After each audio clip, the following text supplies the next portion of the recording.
was such a dumb move, considering I've studied film and have an arts degree and know about how to make a self-tape, so it was really stupid. But I am now doing a for real first ever ASMR video, horizontal, mind you, and I'm really excited to like begin this journey with you guys. So if you do end up liking this video or my channel, or it gives you good vibes, I don't know, make sure to like and subscribe, because that would mean the world to me. It would be so awesome to create an epic family of awesome sparkly people. So basically, rundown of what this channel is going to be about. I'm really heavy breather, so I'm trying not to make it like basically what this channel is going to be all about is, apologies for the wind outside, it's windy. This channel is going to be all about reading and telling stories. Basically, I'll probably do a few role plays and personal attention, like tapping on objects, like, you know, here and there, because I love that sort of ASMR as well. But I really wanted to focus on reading books with you guys, and just reading stories and telling stories of my own, and I guess sharing stories. If you guys have ideas of like books or short stories, like, I don't know, novels or whatever you want, ideas of things you want me to read, like, seriously comment below and leave a comment and a like and let me know, because yeah, I would love to do that. So yeah, getting into it, I am going to start by reading a book throughout the next few weeks. This book is a novel that I was like obsessed with when I was in high school, and I've like read bits of it, like my favourite parts, like a few times over. It's called, I don't know if you said My Life with the Walter Boys. Now you might be familiar with this because they've recently made it into a TV series. The only thing I'm going to comment on is that, as someone who was like obsessed with this book in high school and had like this utter like fantasy in my performer brain that I would be perfect for the role of Jackie. I did have this vision. I was like, it is such a cute and cheesy and fun book. Like, it would make a great movie, like something along the lines of The Kissing Booth. It's actually very similar in premise to not To All the Boys I Love, what is it, The Summer I Turned Pretty. And I think maybe that's why the TV show veered away from a lot of what was in the book, because they thought it might have been a bit too similar and they wanted to make it different. I don't know. It's fine, it's just a pet peeve of mine. I like watched the first episode and then I was like, I literally can't watch anymore. It was terrible. It was so bad. It's just, I think the casting was done wrong, and I think that like a lot of the things that happen in it, they sort of switched and changed up, and they added a lot of fluff. It would have been better as a movie over a TV show, but I don't know, I just couldn't connect to it. I didn't like it. It just wasn't anything like what my love of the book was from, you know, when I was in high school and fell in love with this book. So if you guys don't know about the book or aren't aware of the book, or have never read the book, or maybe you have, I don't know, maybe you are aware of it, I'm going to read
cross country to live with the Walters. A new guardian. Surprise number 3. The Walters have 12 sons. Well, 11, but Parker acts like a boy anyway. Jackie is now surrounded by the enemy. Loud, dirty, annoying boys who have no concept of personal space. Okay, several of the oldest guys are flat out gorgeous, but still annoying. She's not stuck up or boring no matter what they say.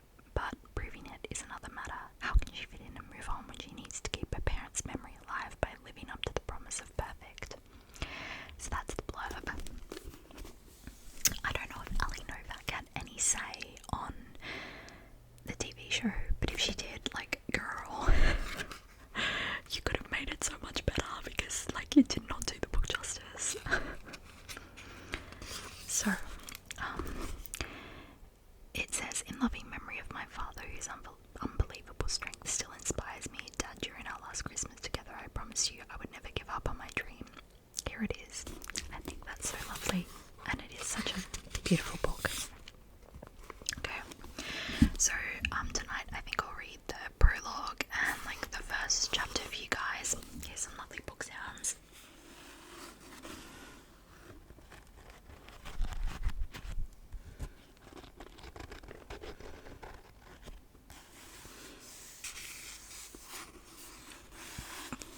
I love page turning sounds. It's like, oh, it sounds so good. So let's start with the prologue. I never felt bad for Romeo and Juliet. Don't get me wrong, the play's a classic, and Shakespeare was by all means a literary genius. But I just don't understand how two people who barely knew each other could give up their lives so willingly. It was for love, people argue, true, everlasting love, but in my opinion, that's a load of garbage. Love takes more than a couple days and a secret shotgun marriage to develop into something worth dying for. I'll admit that Romeo and Juliet were passionate, but their passion was so intense, so destructive, that it got them killed. I mean, the entire play is driven by their impulsive decisions. Don't believe me? Take Juliet, for example. What girl's first thought would be to marry the son of her father's mortal enemy after she catches him spying outside her bedroom window? Not mine, that's for sure. So that's really why they lost my sympathy vote. There was no preparation or even thinking, for that matter. They just did, regardless of the consequences. When you don't plan ahead, things get messy. And after what happened 3 months ago, after my life was completely thrown off course, a messy love life was the last thing I needed.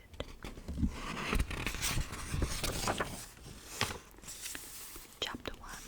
I didn't own a single pair of jeans. It's crazy. I know, because what 16-year-old girl doesn't have at least one pair? Maybe with a tear in the left knee or a heart doodled across the thigh in Sharpie. It wasn't that I disliked the way they looked, and it had nothing to do with the fact that my mother had been a fashion designer, especially considering that she used jeans in her collections all the time. But I was a firm believer in the phrase, dress to impress, and today I was definitely going to need to make an impression. Jackie, I heard Catherine call from somewhere inside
boxes.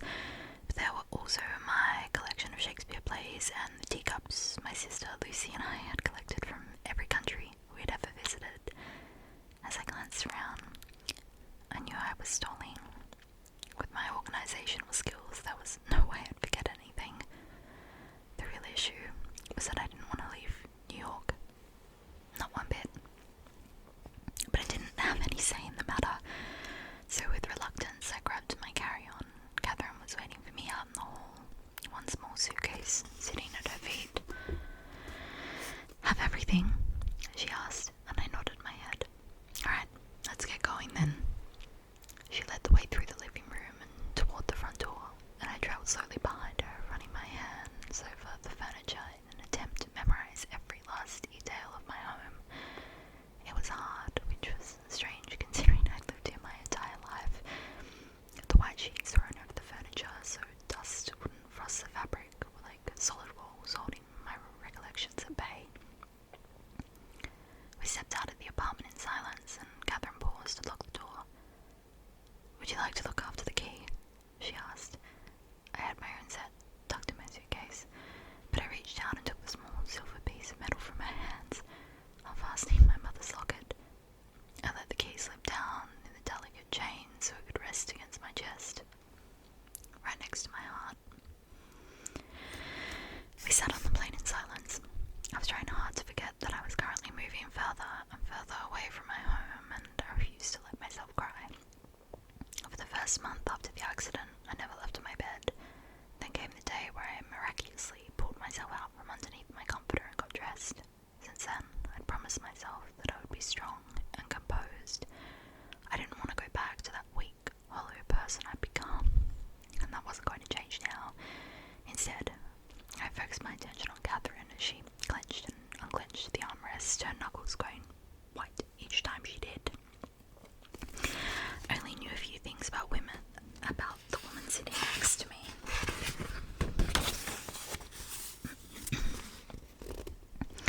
First was that she was my mother's childhood friend. They grew up in New York and attended Hawks boarding school together, the same school my sister and I had been enrolled in. Back then, she was known as Catherine Green, which brought me to the second thing I knew about her. During college, she met George Walter. The two married and moved to Colorado to start a house ranch, George's lifelong dream. Finally, the third and most noteworthy piece of information I knew about Catherine: she was my new guardian. Apparently, I'd met her when I was little, but it was so long ago that I couldn't remember. Catherine Walter was a complete stranger to me. "Afraid of flying?" I asked as she let out a deep breath. Honestly, the woman looked like she was going to be sick. "No, but to be completely truthful, I am a bit nervous about, well, taking you home," she said. I felt my shoulders tense up. Was she afraid that I was going to go off the deep end? I could assure her that wasn't going to happen, not if I wanted to get into Princeton. Uncle Rich must have said something to her, something about me not being okay, even though I was perfectly fine. Catherine caught my look and quickly added, "Oh no, not because of you, honey. I know you're a good kid." "Then why?" Catherine's smile was sympathetic. "Well, Jackie, honestly, did I ever tell you I have 12 kids?" "No," I thought as my mouth dropped open. That definitely wasn't mentioned. When he decided that I was moving to Colorado, Uncle Richard did say something about Catherine having kids, but 12. He conveniently left that little detail out. 12 kids. Catherine's household must be stuck permanently in a state of chaos. Why would anyone even want to have 12 children? I could feel the tiny wings of panic fluttering inside my chest. Stop overreacting, I told myself after a few deep breaths. In through the nose and out through the mouth. I pulled out a notebook and pen. I needed to find out as much as I could about the family I was going to live with so I could be prepared. Sitting up in my seat, I asked Catherine to tell me about her kids, and she agreed enthusiastically. "My oldest is Will," she began, and I started writing. "The Walter boys." It set out as a list. Will is 21. He's in his final semester at the local community college and is engaged to his high school sweetheart. school and a talented auto mechanic. Danny's 17, he's also a senior in high school and the president of the drama club. His goals fraternal twin. Isaac is 16, he's a junior in high school and is obsessed with girls. He's Catherine's nephew. Alex is 16, he's a sophomore in high school and plays way too many video games. Lee is 15, he's a sophomore boy in high school and a skater. He's also Catherine's nephew. Nathan is 14, he's a freshman in high school and a musician. Jack and Jordan are 12, they're in 7th grade and twins. They believe that they will be the next Steven Spielberg, and always have a video camera with them. Parker is 9, he's in 4th grade, he looks innocent but loves tackle football. Zach and Benny are 5 and are in kindergarten. They're twins and crazy little monsters with potty mouths. I looked over what I wrote and my stomach dropped. This was a joke, right? Catherine didn't just have 12 kids, but 12 boys. I knew nothing, absolutely nothing, about the male species. I went to a private school for girls. How was I ever going to survive living in a house full of boys? Didn't they speak their own language or something? As soon as the plane landed, Uncle Richard was going to hear an earful from me. Knowing him, he was probably wrapped up in an important board meeting and wouldn't be able to take my call, but I couldn't believe him. Not only was he pairing me off on some woman I didn't know, but he was also dumping me with a pack of boys. Sorry, that was a bit loud. He said he was doing what was best for me, especially since he was never home, but over the past 3 months I got the feeling that he just didn't feel comfortable being a parent. Richard wasn't my real uncle, but I'd known him since I was a little girl. He's my dad's college roommate, and after graduating they became business partners. Every year on my birthday he would bring me a bag of my favourite jelly beans and a card with $50 in it. In January, Richard became my guardian, and to make the situation more bearable for me, he moved into the penthouse on the Upper East Side where my family lived.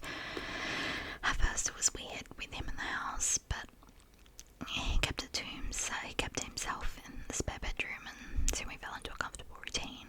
Normally, I only saw him at breakfast since he always works late into the night, but last week that all changed.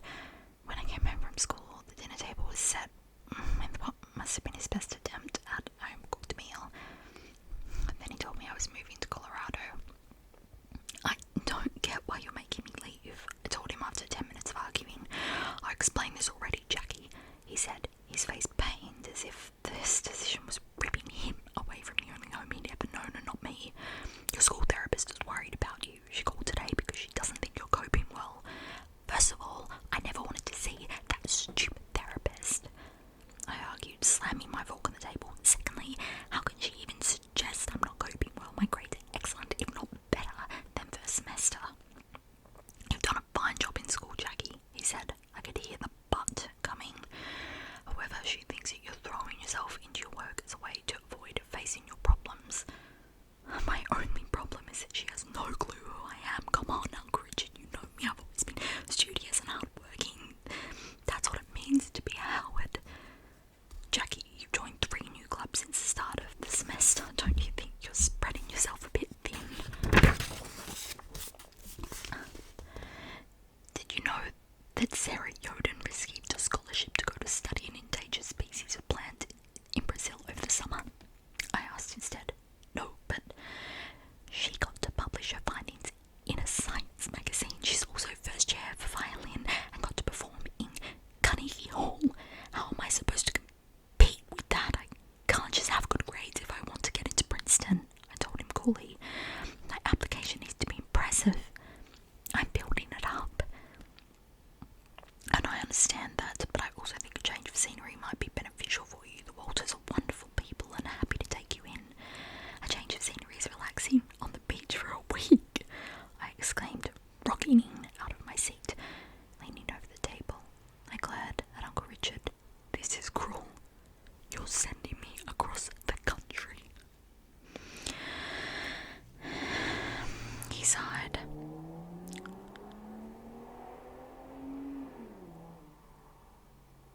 Well, excuse me. I know you don't understand right now, Jackie, but I promise this is a good thing. You'll see. So far, I still didn't understand. The closer we got to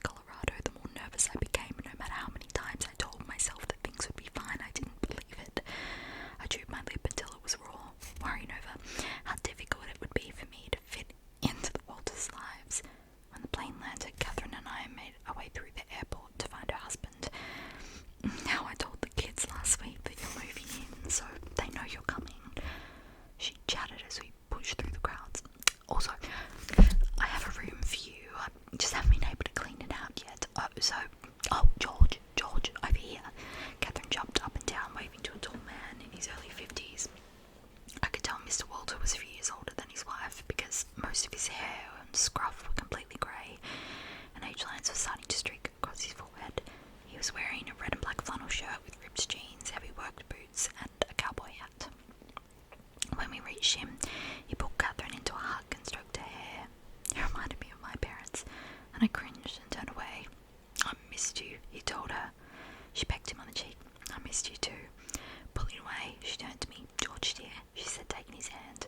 "This is Jackie Howard. Jackie, this is my husband." George looked uncomfortable as he sized me up.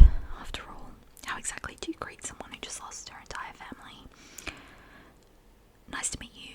We're happy to have you." Instead, George held out his free hand for me to grasp and muttered a quick hello. Then he turned back to Catherine. "Let's get the luggage and go home."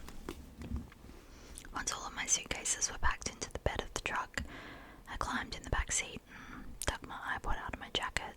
George and Catherine were chatting quietly about the flight, so I pulled on my headphones, not wanting to hear any more of their conversation. As we drove further away from the city and deeper into the country, I became more upset. We were surrounded by green fields and hills that dipped up and down along the pavement, but without the tall, proud buildings of New York City. I somehow felt exposed. Colorado was beautiful, but how was I ever going to live here? Finally, after what seemed like hours, the truck pulled onto a gravel road. In the distance, I could see a house at the top of the hill, but just barely. Oh, was all of this land really theirs? When we got to the top, I realized that it wasn't a single house. It looked more like 3 homes put together. I guess you need a lot of space for 12 boys. The grass desperately needed to be mowed, and the wooden front porch could have used a paint job. The lawn was covered in toys, probably the young boy's handiwork. George hit one of those small clicker things that was clipped onto the visor, and the garage door started to open. A bike fell over, followed by a few more toys, which blocked the truck's way into the parking spot. "How many times we need to tell them to clean up after themselves?" George grumbled to himself. "Don't worry, dear, I'm onto it," Catherine said as she unbuckled her seatbelt and slid out of the car. I watched as she moved the mess so her husband could pull in. When the car was finally parked, George let the engine die and we sat in the dim silence. Then he turned around in the front seat to face me. "You ready, Jackie?" he asked. He looked me over and frowned, looking kind of pale. Of course I looked pale. I had just flown halfway across the country with a woman I didn't know because my family was gone. On top of that, I was going out to live with 12 kids, all of whom were boys. This wasn't exactly a top 10 day for me. "I'm fine," I said, muttering my automatic response. "Just a little nervous, I guess." "Well, the best piece of advice I can give you about my boys," he began while unbuckling his seatbelt, "is their bark's worse than their bite. Don't let them scare you." How was that supposed to be reassuring? George was watching me, so I nodded my head. Thanks," I said. He gave me a small nod and then got out of the car, leaving me alone to compose myself. As I stared out the windshield, quick images started to flash before my eyes like the pages of a flip book. My parents in the front seat of our car teasing one another, my sister in the back seat singing along with the radio, the flicker of another car and the wheel spinning out of control, then twisted metal red. It was a nightmare that had been keeping me up since the day my family died. Now, apparently, it was here to haunt me during the daylight hours as well. "Stop," I screamed to myself and squeezed my eyes shut. "Just stop thinking about it." Gritting my teeth together, I opened the door and hopped out of the car. "Jackie," Catherine called. Her voice drifted through an open door at the back of the garage, which led to what must have been the backyard. Oh my gosh, that dude in that car, I swear. Slinging my carry-on over my shoulder, I emerged into the sunlight. At first, the only thing I saw was her standing on a pool deck, waving at me as the sun glared into my eyes, but then I saw them in the water. They were splashing and goofing around, a completely shirtless bunch of gorgeous guys. "Come here, honey," Catherine said, so I had no other choice but to join her on the deck. I climbed up the wooden steps, hoping that my clothes weren't rumpled from the flight, and unconsciously moved my hand up to smooth out my hair. Catherine was smiling at me as 2 young boys stood next to her, clinging to her pants. Must be the youngest set of twins, I decided before turning to face the rest of the group.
where's she going to stay? He questioned, ignoring me as if I weren't there. Cole, George responded in a voice that was meant to reprimand his son. Don't be so rude. Jackie is our guest. Cole shrugged. What? We're not running a hotel here. I, for one, am not sharing a room. I don't want to share either, another boy complained. Me either, someone else added. For a chorus of complaints rang out, George held up his hands. Nobody is going to have to share or give up their room, he said. Jackie will have an entirely new room. New room? Cole asked as he crossed his arms over his bare chest. Where's that? Catherine shot him a look. The studio. But Aunt Kathy, one of the other boys started to say. You did have a bed moved in there while I was gone, right, George? She asked, cutting off one of her nephews. Of course, not all of the supplies have been moved out, but it will have to do in the meantime, he told his wife. Then he turned to Cole and gave him a look that said, knock it off. You can help Jackie move her things, he added, no complaining. Cole turned back to me, his gaze unnerving. My skin blazed like a bad sunburn where his eyes touched my body, and when they lingered too long on my chest, I crossed my arms in discomfort. After a few tense seconds, he shrugged his shoulders. No problem, Dad, he said. Cole cocked his head and offered me a smirk that said, I know I'm hot. Even with my limited knowledge of boys, a twisting in my stomach told me this boy in particular was going to be a problem. Maybe if I could learn to deal with him, the rest wouldn't be as bad. I risked a quick glance at the other boys and my shoulders slumped. The scowls plastered across most of their faces were not a good sign. They seemed to want me here as little as I wanted to be here. Catherine and George disappeared into the house, leaving me to the wolves. I waited awkwardly on the deck for Cole to help me with my luggage. He was taking his time, slowly drying off with a towel that had been flung over one of the many pool chairs. I could feel the boys watching me. I could feel the boys watching me, so I kept my eyes focused on one of the swirled knots in the wooden deck. The longer Cole took, the more intimidating the staring became, so I decided to wait for him in the garage. Hey, wait, someone called as I turned to leave. The screen door slid open and another boy stepped out of the house. He was the tallest of them all, and probably the oldest too. His golden hair was pulled back into a short ponytail, and the few strands that weren't held back had got up around his ears. His strong jawline, thick chin, and long, straight nose made the glasses he was wearing look small, and compared to the rest of his face, his forearms were toned and his hands looked rough, most likely from years of working on the ranch. Mum said I needed to introduce myself.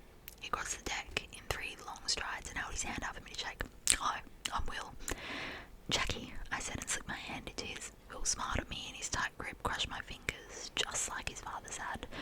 She'll be staying here for a while, I just heard, he said, jabbing a finger over his shoulder and gesturing to the house. Yes, it seems so. Cool. I don't actually live here anymore since I'm in college, so you probably won't see me much, but if you ever need anything, just let me know, okay? But now all of the boys had climbed out of the pool to dry themselves off, and someone snorted at Will's comment. I did my best to ignore it. I'll make sure to remember that. Will, on the other hand, did not. Are we all playing nicely? He asked, turning toward his family. When no one responded, he shook his head. Have you idiots even introduced yourselves yet? He demanded. She knows who I am, Cole said. He was sprawled in one of the plastic lounge chairs, hands tucked casually behind his head. His eyes were closed, and as he basked in the sun, a smug smile playing on his lips. Never mind him, he's an arse, Will said.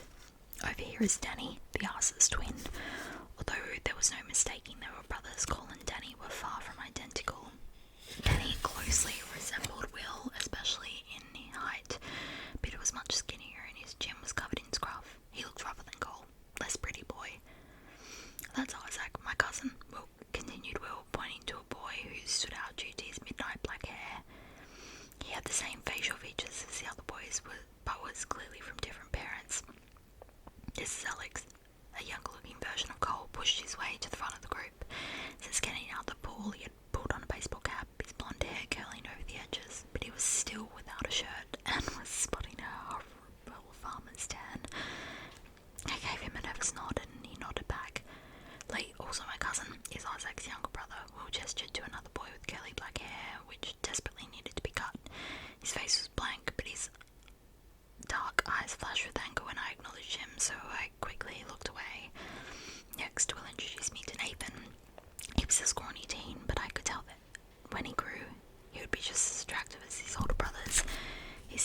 hair looked brown since it was wet, and hanging from his neck was a guitar pick on a silver chain. Then there was Jack and Jordan, the first set of identical twins. They were both wearing the same green swim trunks, which would have made it impossible to tell who was who, except that Jack was wearing glasses. When Will introduced Parker, I realised that I wasn't alone. She stepped forward, and I understood why I hadn't realised there was another girl before now. Parker was wearing an orange t-shirt and swim trunks, both heavy with water and clinging to her skin. Her hair was cut into a short bob, nearly as short as some of her brothers. "Hi, Parker," I said excitedly and offered her a big grin. It was nice to know that there was another girl in the house. "Hi, Jackie." Parker said my name as if it was something funny, and the smile slipped off my face. She leaned down and whispered something to the two boys I had yet to meet, the younger set of twins. A wicked grin crept onto both of their faces. "And finally we have," but before Will could finish introducing me, the pair shot out from the line of altars and bulldozed into me like I was a football player. I thought I would be able to keep my balance, but my knees buckled and I fell back straight into the pool. I paddled back up to the surface, spluttering and gasping for air. I could hear most of the guys laughing. "Kaya!" cried one of the twins as he stood at the edge of the pool. He was a cute little kid who still hadn't lost his baby fat. Freckles covered his face and his yellow hair curled all over. "I'm Zach and that's my twin Benny." When he pointed next to me, I looked over to see an exact replica of the smiling kid break the surface of the water. "Zach, Benny, what the hell is wrong with both of you?" Will demanded. "Someone get Jackie a towel." He stuck out a hand to help me up as soon as I was dripping on the side of the pool. It was too early in the spring to be swimming. How were they not freezing? Someone handed me a red Power Rangers towel and I quickly wrapped it around myself to cover the now see-through white blouse I was wearing. "I'm really sorry about that," Will said before shooting the youngest twins a glare. "The only thing I'm sorry about is that he gave her a towel," someone said. I whipped around to see what it was, but to see which boy it was. But they were all standing together silently, trying to keep the grins off their faces, taking a deep breath. I turned back to Will. "It's fine," I said, my teeth chattering, "but I'd like to change into something dry." "I can help with that," another voice choked. This time the boys couldn't contain their laughter. "Isaac," Will snapped. He glared over my shoulder at his cousin until the boys quieted down. Then he turned back to me. "Your bags are in the car?" he asked, shivering from the cool spring air. I was only able to nod my head. "Okay, I'll start unloading and someone could show you to your room." As Will retreated, for fuck's sake. As Will retreated off the deck, I felt myself shrink. My only friend so far had just left me with the enemies. Taking a deep breath of air, I gulped and turned back around. The water boys looked at me, their faces vacant. Then everyone started to grab their towels and clothes lying around on the deck before heading back into the house without another word to me. Only Cole was left. An awkward 30 seconds passed before his mouth jerked up into a half grin. "Are you just going to stare at me, or do you want to go inside?" he asked. Cole was hot. His damp hair had dried in a dreamy, I just had sex kind of style, but his overconfident attitude made me clam up.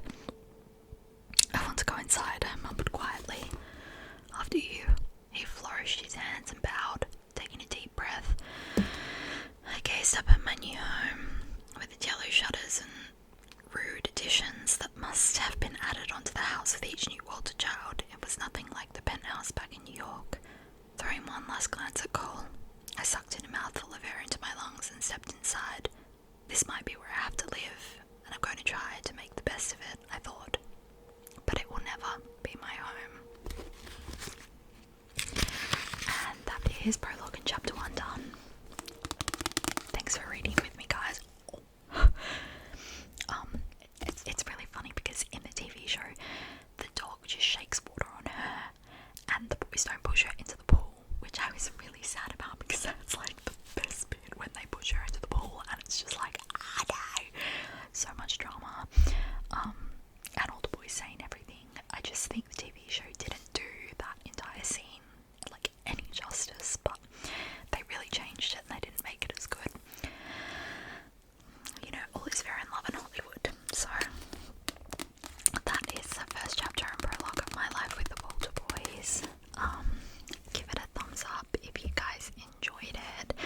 me know in the comments if you're keen to hear chapter 2, and maybe chapter 3. Thank you so much for coming on this journey with me. Make sure you subscribe